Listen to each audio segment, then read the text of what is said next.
베드로가 예수님을 얼마나 열심히 따랐습니까? 근데 베드로를 향해서 믿음이 작은 자여 왜 의심하느냐? 예수님께서 믿음이 작다 그런 표현의 말씀을 했어요. 예수님 곁에서 막 따라다녔는데 여기 백부장은요 예수님 본 적도 없어요. 만난 적도 없어요. 근데 예수님께서 이만한 믿음을 가진 자는 내가 보지 못했다 그랬어요. 우리가 예수님하고 가까이 있어서 믿음이 큰 게 아니에요. 예수님이 보는 믿음은 달라요. 예수님이 생각하고 판단하는 믿음은 달라요. 그 당시 베드로는 막 모든 것 버리고 예수님 따른다고 열심히 따랐는데 무슨 일이 생기니까 막 의심이 하니까 믿음이 적은 자여 왜 의심하느냐 책망하시는데 백부장은 이방 사람이요 본 적도 없어요. 이만큼 큰 믿음을 가진 자가 없다 말씀하시면서 내 믿음대로 될지어다 하시면서 예수님께서 말씀하시고 하인이 낫게 되었다는 거예요. 여러분 예수님은 바라보면 예수님은 내 삶의 주인이 되십니다. 여러분들이 잘 아는 맹모 삼천지교라고 하는 말이 있죠. 무슨 말이죠? 맹자의 어머니가 아들의 교육을 위해서 3번 이사를 한 가르침이라고 하는 뜻입니다. 맹자의 어머니가 아들을 데리고 첫 번째는 어디 근처에 살았어요? 공동묘지 근처에서 살았어요. 아니 맹자 아들이 그냥 방울 하나 주워가지고 와서 날마다 흔들면서 놉니다. 이제 가면 언제 오나 북망산천 날 부르네 에고 에고 에고 에고. 아니 그런 노래 부르면서 그냥 사람 죽는 흉내만 내는 거예요. 이 모습을 바라본 맹자의 어머니가 야 이렇게 우리 아들이 커서는 안 되겠다. 이사 가자. 그래서 어디로 가죠? 시장터로. 여러분 시장터는 제일 비싼 곳이요. 지금도 비즈니스 하는 그 터는 아주 비싼 거예요. 돈 많이 벌면 좋겠다 그래가지고는 뭐 지금 말로 하면 그냥 돈을 많이 빌려가지고 투자해가지고 제일 비싼 동네에 지금 집을 사는 거예요. 장터에 이제 집을 사서 좀 잘 되면 좋겠다. 그런데 아들을 보니까 천 쪼가리 같은 거 막 주워다가 쌓아놓고는 막 손뼉을 치면서 외치는 거예요. 골라요 골라요. 날이면 날마다 오는 게 아닙니다. 그러면서 막 어머니가 보니까 야 이것도 안 되겠다. 셋째는 어디로 갑니까? 서당 근처에 가서 이제 이사를 합니다. 근데 그때부터는 서당에서 책 읽는 소리가 되니까 책 읽는 흉내를 내면서 이제 지내는 걸 보면서 여기가 좋겠구나. 그래서 맹자는 나중에 위대한 학자가 되었다. 뭐 그런 이야기 여러분 잘 알죠. 그러니까 교육이라고 하는 것은 주위 환경이 중요하다는 것을 강조하고 있어요. 사람은 주위 환경에 영향을 받는 존재입니다. 뭐 우리도 마찬가지예요. 사람들은 다 불안하잖아요. 완전한 분은 예수님밖에 없어요. 불안전하니까 이렇게 저렇게 영향을 받게 됩니다. 유혹 잘 안 받는 사람도요. 자꾸 유혹하는 현장에 있고 유혹하는 사람이 주위에서 유혹하면 안 넘어갈 사람이 없다는 거예요. 유혹받으면 넘어가요. 우리가 세상을 바라보면서 저도 뉴스를 많이 봅니다만은 유튜브를 보고 한국의 소식 들으면 왜 그렇게 싸우는 이야기예요. 대장동, 김만배, 국회 여당 야당 싸우는 이야기만 계속 듣다 보니까 나도 싸움을 잘하는 것 같아. 자신도 모르게 화도 나고 말이에요. 그리고 자기는 전혀 안 했다고 그러는데 여기는 또 했다 그러니까 왜 그렇게 의심이 많고 그래서 자꾸 의심하는 것 같아. 세상의 영향을 받으면 세상의 영향 속에 우리가 살아가게 되는 거예요. 그리고 코로나가 이렇다 뭐가 이렇다 전쟁이 이렇다 가스값이 오른다 그러니까 세상의 소식 들으면 야 행복하다 기쁘다 그런 마음이 듭니까? 세상 소식을 들으면 염려하게 되고 불안하게 되고 걱정이 되고 무슨 큰 일이 생길 것 같고 그렇지 않아요? 세상이 우리에게 행복을 줍니까? 마음의 평안을 줍니까? 여러분, 아무리 가지고 뭐 또 높이고 배워도요, 마음의 평안이 없으면 행복하지가 않아요. 없어도 마음이 편안하면 행복한데, 이거 아무리 가진 것 같아도 마음이 자꾸 불안하면 그게 행복입니까? 세상이 그런 거예요.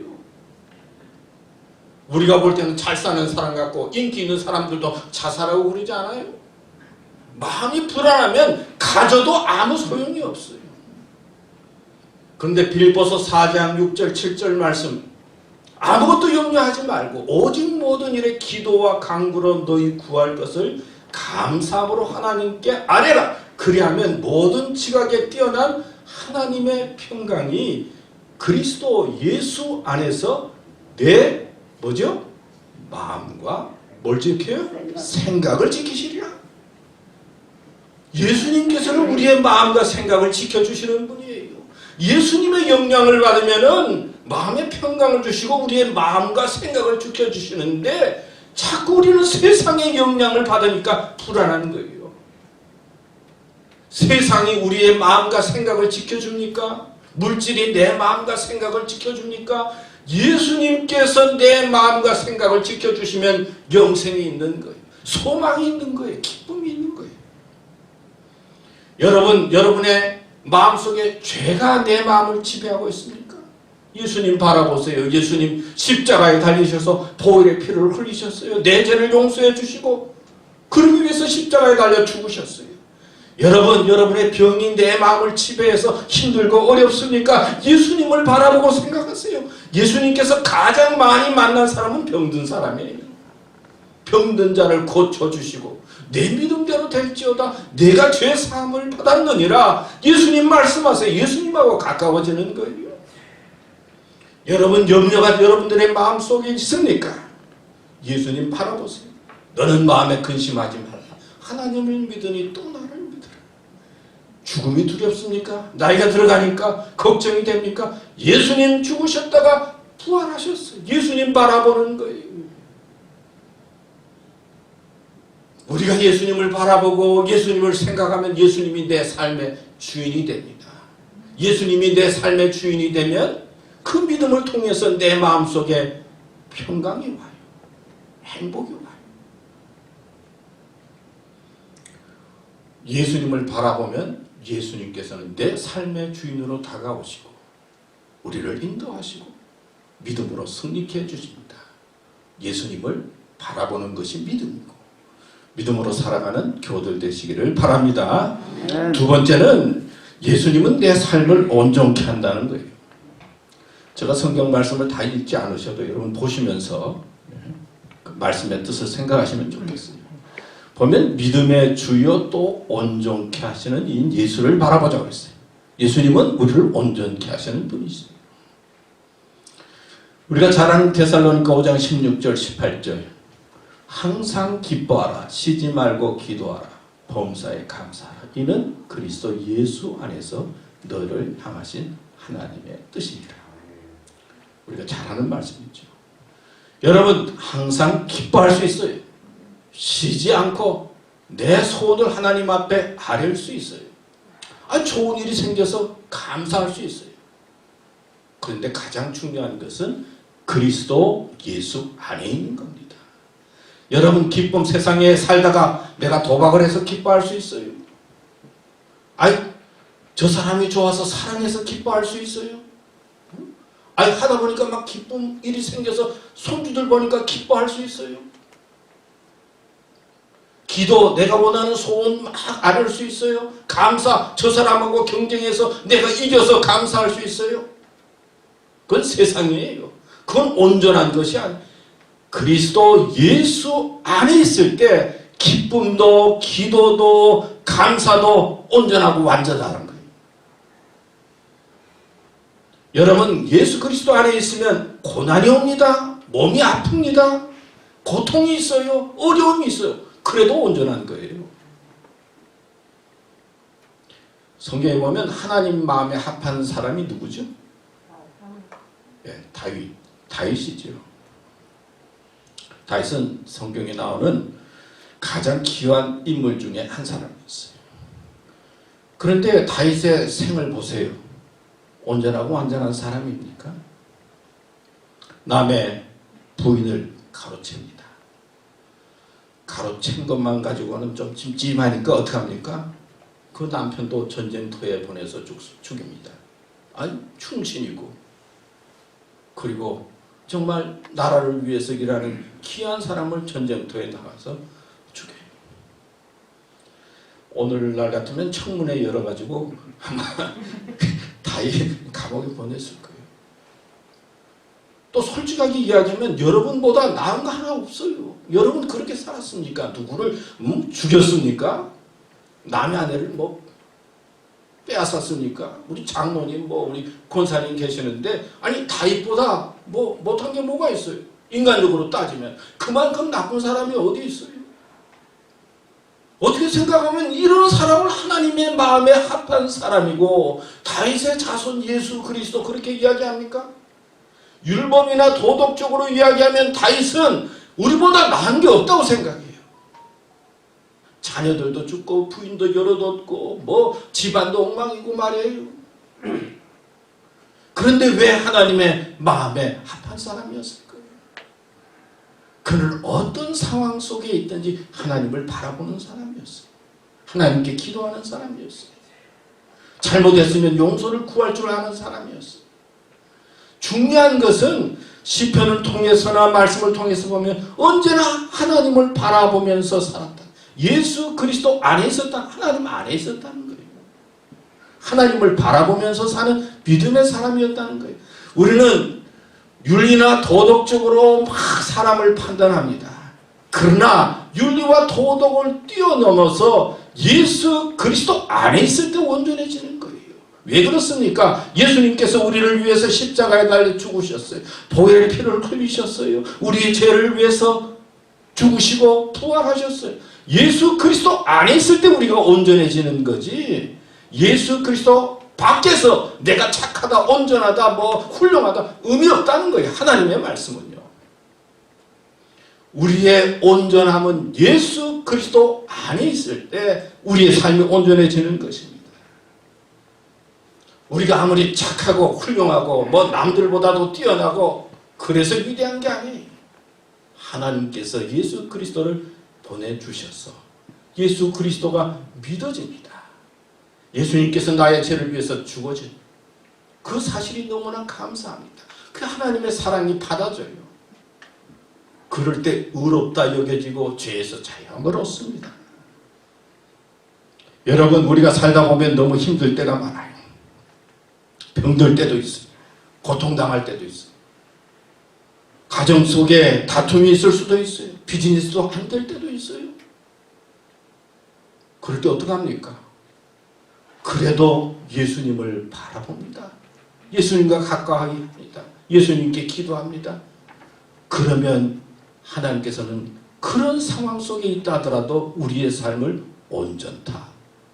온전하도록 역사해 주시는 겁니다. 해결돼서가 아니라 예수님을 바라보는 믿음 안에 있을 때 하나님은 우리의 삶을 온전케 해주시고 온전하도록 역사해 주십니다. 믿습니까? 이게 믿음의 핵심이에요. 그래서 예수님을 바라보면서 우리의 믿음이 자라는 거예요. 예수님을 생각하면서 예수님과 가까워지는 거예요. 그럴 때 하나님께서 온전타 말씀해 주시는 거예요. 회개하고 예수님을 바라보면서 예수님의 뜻을 생각할 때 우리의 삶이 온전하지 못하고 부족하다 하더라도 하나님께서는 우리를 온전케 해주시고 믿음의 승리자로 이끌어 주시는 겁니다. 2023년도에 어떻게 살아야 될까요? 내가 해서 온전해지는 것이 아니라 주님을 바라보고 그리고 주님 안에 있는 것이 내 삶이 온전해지는 것이다 라는 믿음으로 사는 교도 되시기를 바랍니다. 마지막으로 예수님을 바라보면 십자가를 지게 하시고 즐거움을 주십니다. 오늘 말씀에 보면요, 믿음의 주요 또 온전케 하시는 이 예수를 바라보자. 저는 그 앞에 있는 즐거움을 위하여, 주님 앞에 즐거움이 있다는 거예요. 우리 믿음의 마지막은 하나님께서 주시는 기쁨이 있어요. 영광이 있어요. 은혜가 있어요. 근데 그 즐거움을 위하여 십자가를 참으사 부끄러움을 개의치 아니하시더니 나중에는 하나님 보좌 우편에 앉으셨느니라. 여러분, 우리의 미래는 하나님께서 주시는 영광이 있어요. 즐거움이 있어요. 기쁨이 있어요. 근데 예수님은 미래의 영광과 기쁨을 위해서 십자가를 참으사 부끄러움을 개의치 아니하시더니 이 십자가를 참았다 그랬어요. 제가 이 말씀을 보면서 쉽게 생각해요. 십자가가 뭐냐? 나를 참지 못하게 하는 게 십자가다, 그런 생각을 했어요. 우리가 살다 보면 내가 참지 못할 그런 일들이 생기잖아요. 마음속에 막 화가 나고 분이 나고 성이 나고, 이런 것들이 하나님께서 우리에게 주시는 십자가구나. 십자가는 나를 화나게 하고 분노하게 하고 참지 못하게 만드는 이런 것들이 십자가구나. 그냥 내 뜻대로 하고 싶은데 내 뜻대로 안 되는 거예요. 그 다음에 부끄러움을 개의치 아니하시더니, 부끄러움 뭐예요? 이 자존심 상하게 하는 거잖아요. 부끄러움, 우리가 가장 기분 나쁘고 가장 마음에 불쾌한 게 뭡니까? 나를 부끄럽게 만드는 거잖아요. 내 명예와 내 자존심을 상하게 만드는 것, 이러면 부끄럽잖아요. 우리 한국 사람들은 이 명예라든지 이름이라든지 자존심이라든지 좀 이런 데 예민하거든요. 내 말 안 들어주고. 근데 예수님은 이 미래의 영광을 위해서 참았다. 십자가 뒤에는 참아야 된다는 게 말씀을 보면서 제가 깨달았어요. 그 다음에 부끄러움. 예수님 온몸 벗기셔서 십자가를 지셨죠. 그렇게 그러니까 이제 옷을 뭐 팬티라도 해가지고 그림에 그렸지만요, 원래는 다 빨가벗고 있었잖아요. 얼마나 부끄럽겠어요. 부끄러워. 생각해 보면요, 우리는 너무 체면 따지지 말아야 돼. 예수님 생각하면 부끄럽다고 너무 심각하게 생각하지도 말아야 돼. 체면, 부끄러움, 명예, 이거에 너무 집착해서 살아서는 안 돼. 모델은 예수님입니다. 예수님께서는 부끄러움, 치욕, 그리고 이런 것들을 참으셨어요. 그리고는 하나님의 영광을 바라보며 하나님께서 주시는 즐거움을 소망하면서 십자가를 지고 고난을 이기셨다. 드라마 같은 데 보면 그 부모와 자녀 이야기들이 많이 나오잖아요. 보통 뭐 드라마 보면 자녀들이 말을 잘 듣습니까? 보통 자녀들이 말을 잘 안 들어요. 또 뭐 세대 차이도 나고. 근데 가장 이제 그 드라마가 재밌는 것 중에 하나가 이제 결혼 때가 됐는데 뭐 여자가 어떤 청년을 좋아해가지고 이제 집에 데려옵니다. 근데 여자의 집은 아주 잘 살아요. 뭐 부족함이 없고 공부도 많이 하고, 뭐 부모 마음에 그렇죠. 딸은 뭐 대단한데 데려왔는데 보니까 집도 가난하고 뭐 생긴 것도 뭐 공부도 그렇고 뭐 볼품이 없단 말이에요. 그 당연히 부모가 반대하지 않습니까? 그죠? 뭐 남자든 여자든 야, 안 된다. 그러면서 뭐 여기 집 좋은데 뭐 가문 좋은데 막 남자들 집안 이야기하면서 야, 걔하고 선봐, 걔하고 만나서 결혼해, 뭐 그러지 않습니까? 근데 말을 듣습니까? 말을 들어요? 아니 분명히 뭐 객관적으로 보면 뭐 저 집이 훨씬 낫고 저 청년이 낫는데 보통 드라마에 나오는 주인공들은 말을 안 해요. 보지도 않는 거예요. 그냥 무조건 좋다는 거예요. 걔하고 해야 되겠다. 부모가 암만 화를 내도 어떡합니까? 하는 거예요. 좋다는데 어떡하겠어요. 잘못해서 뭐 반대하면 저 하다가 또 나중에 헤어지면 부모 원망할 거고, 좋다는데 어떡하겠냐고. 그래서 좋다 그러니까 눈으로 보기에는 도저히 아닌 것 같은데 그냥 애들이 좋다 그러니까 할 수 없이 그냥 이제 결혼으로 가는 그런 드라마들 많이 보고 우리 환경에서 많이 보잖아요. 근데 하나님께서 사랑이다 그러잖아요. 하나님 사랑. 하나님이 좋다는 거예요, 우리를. 아니, 따져보면 여기 좋은 사람이 어디 있어요? 나부터. 뭐 따져보면, 아니, 좋은 사람이 어디 있느냐고요. 근데 하나님이 좋다는 거예요, 우리를 향해서. 그 좋다는 사인이 뭡니까? 예수 그리스도를 보내준 거예요. 그리고 더 축복이 뭐냐면요, 믿음을 주신 거예요. 아니, 믿어지는 거예요. 하나님의 사랑이 믿어지는 거예요. 아니, 내가 생각하면 나는 죄인이고 아무것도 할 수 없는 사람인데 어느 날 하나님이 믿어지게 만들어주는 거예요. 그래서 믿음이 은혜요, 축복이요, 선물이라는 거예요. 따지면은 완전하시고 온전하신 하나님의 입장을 우리가 생각해 보면 마음에 들 사람이 어디 있습니까? 다 심판받아야 되지. 다 책망받아야지. 다 안 되지. 응? 다 버려야지. 그런데 하나님께서 그냥 무조건 좋다는 거예요. 그 사인이 예수님 보내주신 거예요. 그리고 그 축복이 믿어지는 거예요. 그게 믿음이에요.